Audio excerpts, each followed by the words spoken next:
A gun buyback program is one instituted to purchase privately owned firearms. The goal, when purchasing is done by the police, is to reduce the number of firearms owned by civilians, and provide a process whereby civilians can sell their privately owned firearms to the government without risk of prosecution. In most cases, the agents purchasing the guns are local police when purchasing firearms for the government. Argentina. In July 2007, Argentina initiated a national gun buyback program that ran until December 2008. Participation in the program was voluntary and anonymous. Individuals received between 100 and 450 pesos, or $30 to $145 per firearm depending on its type. All types of firearms were accepted, including legal as well as illegal weapons. The 2007 to 2008 buyback collected a total of 104,782 firearms, or around 7% of the county's estimated total number of firearms, as well as 747,000 units of ammunition. Indications are that the buyback was successful in reducing the number of gun-related deaths from accidents and has done quite a few to reduce the number of gun-related deaths in suicides, homicides, and car thefts. Australia. Australia had mandatory buyback programs in 1996 and 2003. Both programs were temporary and involved compensation paid to owners of firearms made illegal by gun law changes and surrendered to the government. Bought-back firearms were destroyed. The 1996 National Firearms Buyback Program took 660,959 firearms out of private hands, comprising long guns, mostly semi-automatic rimfire rifles and shotguns, as well as pump-action shotguns, and a smaller proportion of higher-powered or military-type semi-automatic rifles. Because the Australian Constitution requires the Commonwealth to pay just compensation for private property it takes over, the government increased the Medicare levy from 1.5% to 1.7% of income for 1 year to finance the buyback program. The buyback was expected to cost $500 million. The payments from the Commonwealth were conditional on the states and territories introducing firearms laws and regulations consistent with the National Firearms Agreement.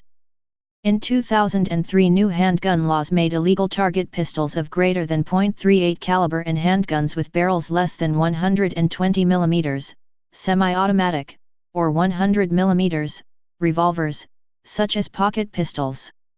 With an exception for persons participating in International Shooting Sport Federation events, which count as Olympic and Commonwealth Games qualifiers, to access highly specialized target pistols which fail to meet the new barrel restrictions.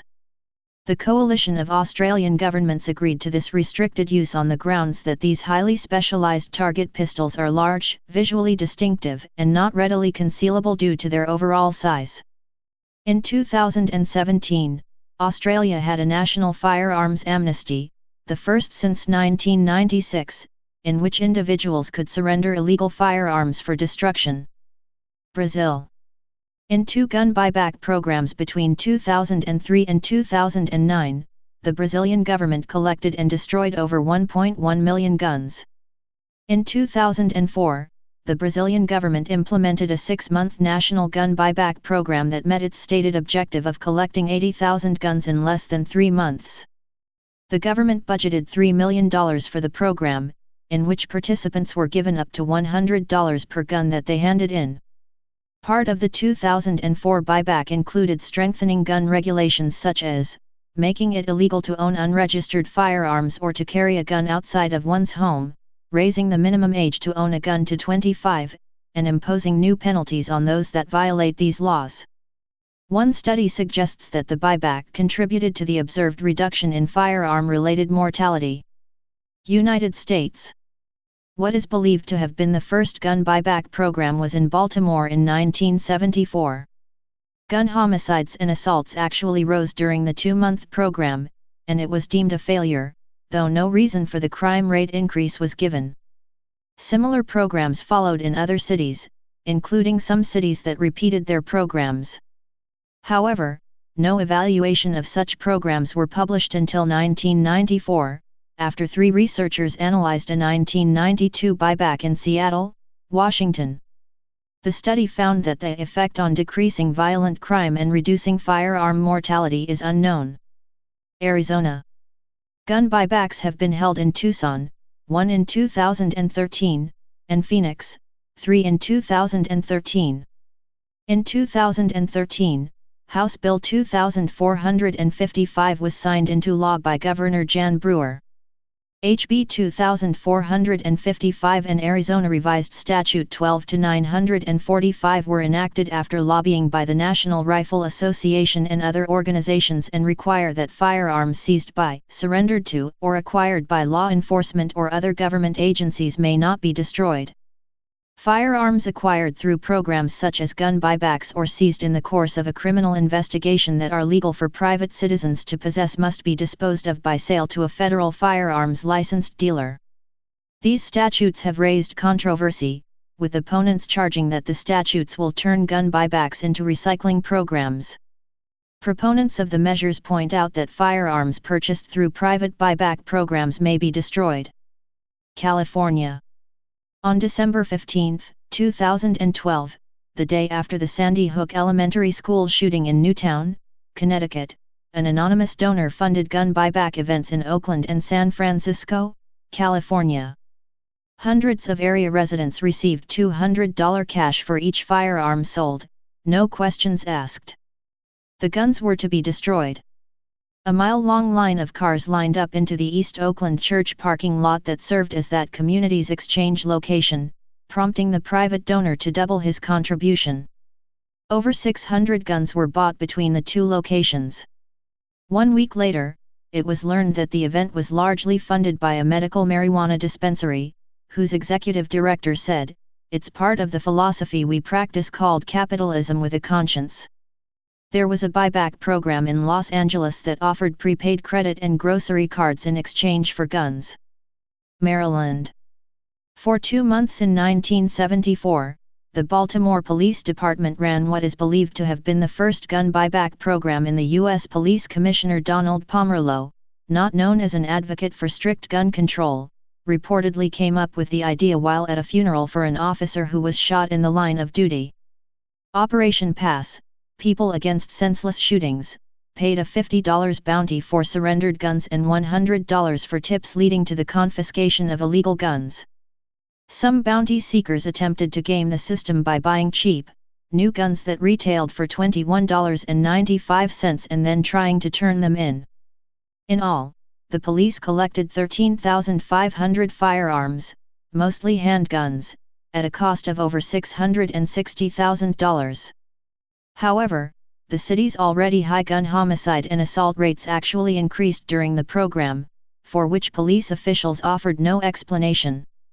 Massachusetts.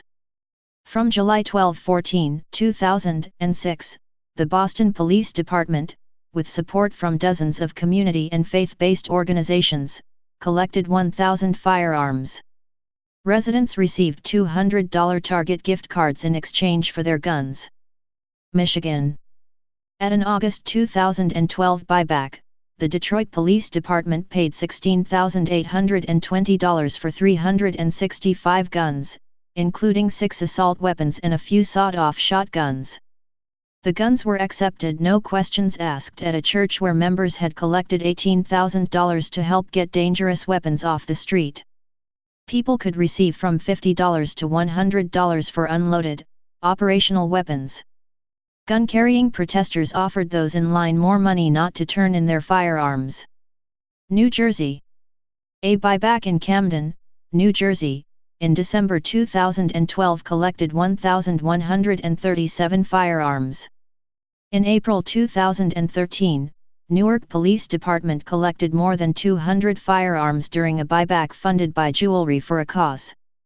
This was the first buyback in the city's history to be completely funded through private sources.